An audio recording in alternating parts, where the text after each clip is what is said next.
Cause baby, you're a star, so let your light shine. Searching for your glow, never know what you might find. Tomorrows don't exist, so now is the right time to add that beat to your lifeline.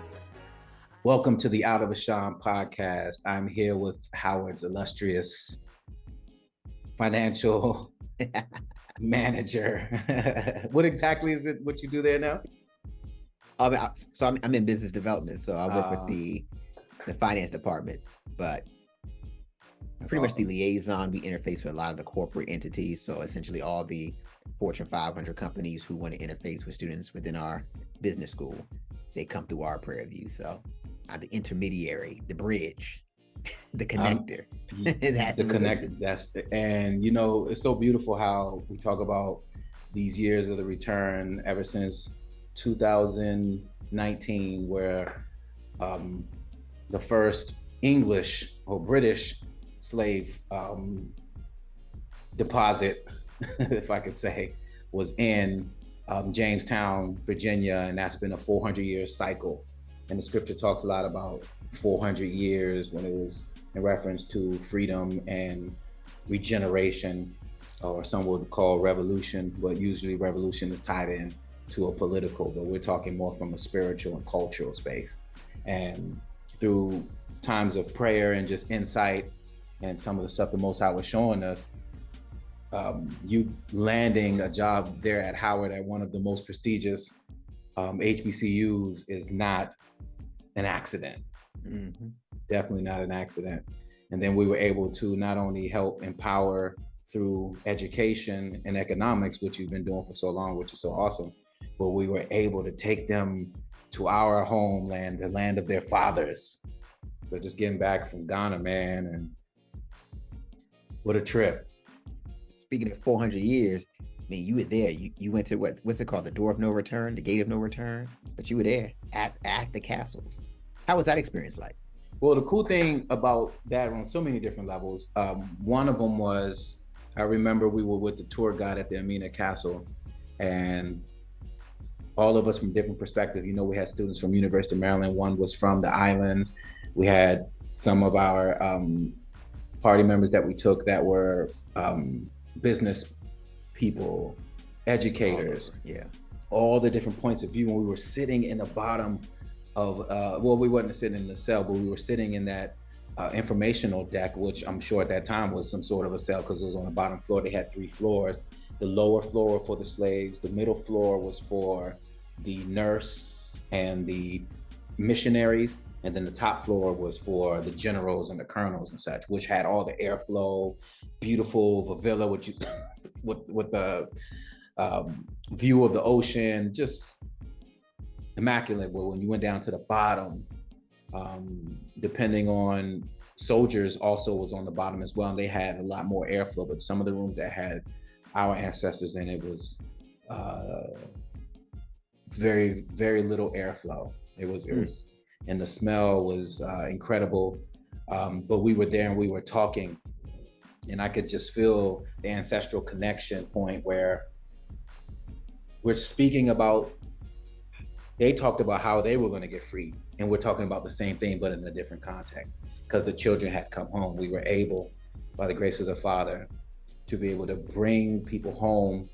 And it's not something new. African Americans or people in the diaspora have always been going home and going for site visits and going to memorialize and see where our ancestors were incarcerated, were sold, were treated inhumanely. But the fact that they were able to come back, one of them said, we left in chains and on a boat, but we coming back first class and with business opportunity. That's powerful. That's full circle. That's full circle, yeah, that's correct. Close the gap. That the biggest stronghold, and remember, we start off with the year of the return, the years of the return. Most High said in Ezekiel that the valley of dry bones will live again, and that he said it was a process. It'll go from the sinew to the nerve to the flesh, then he poured his spirit on it, and then boom. So to be able to take students and teachers, business graduate, MBA graduate students from Howard, as well as interfacing with graduate students and alumni from University of Ghana, and having conversations together of how we can win, we can redirect, sharing out all our different cultural angles and beginning to speak. That was one of the greatest moments of my life.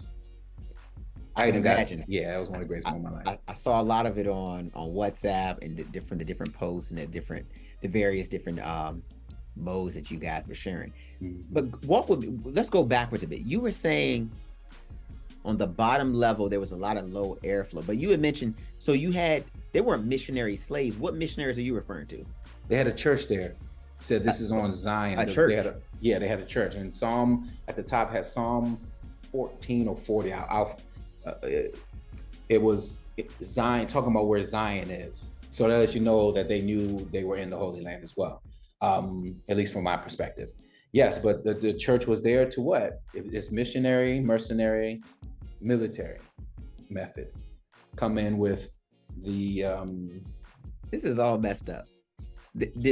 So in the castle... Yeah, it's a church. Where slaves were enslaved, beaten, downtrodden, to ship them on boats. There was a church in there. What were they doing? Final prayers? Like, what were they doing there? Keeping the indoctrination alive, reintroducing the scriptures back to the people the scriptures is about, or the land that it's about. I was just reading Genesis, and when the Most High was given the promise around Genesis 15, where he said, you will be, know for a surety that your seed will go into captivity in a land that is not their own, but I will bring them out with great spoil. So when I hear you talking about being the Daniel, the liaison, the connector between the economic and the Daniel class, or our infrastructural spaces and people that are learning in business, and being the interface for that and being connected to the land, it speaks of, once again, walking in that prophetic flow. So he said to Abraham, know for surety that your people will be taken out of the land, but then I will bring them back with great spoil from the river, the river of Egypt to the river Euphrates. Mm-hmm. River of Egypt is in the east, if he was in the west, and then Euphrates would be in the west. And there are older documentation that shows that the Euphrates River was up by the Upper Volta, close to where we're doing the project. You were, yeah. So before anyone begins to just automatically dismiss, like, no, that can't be, go do research. Check the globe. Go check, do the research. You can start with the scriptures. Genesis chapter 2, before he moves into anything, he starts with where a location of the garden is, and it has Ethiopia, so we're nowhere on the continent.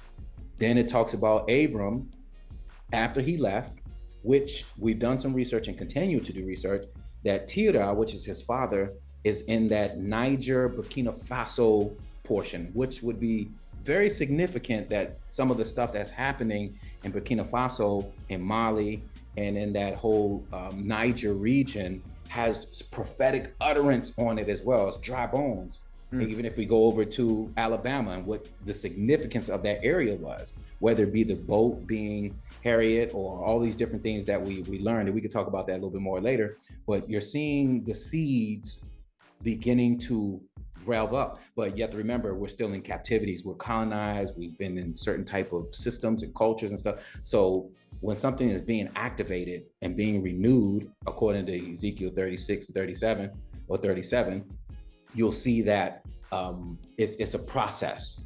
It's a process, and depending on how you interpret that process is how the prophetic becomes more magnified. So when you read that in Genesis chapter 2, that the Most High said this is the garden, says it's in Ethiopia, gives you some landmarks, the Nile, so forth and so on. You go further along, then it says in chapter 12 or 11 that Abram left the land and went to Egypt. So he's still on the continent. He didn't go anywhere.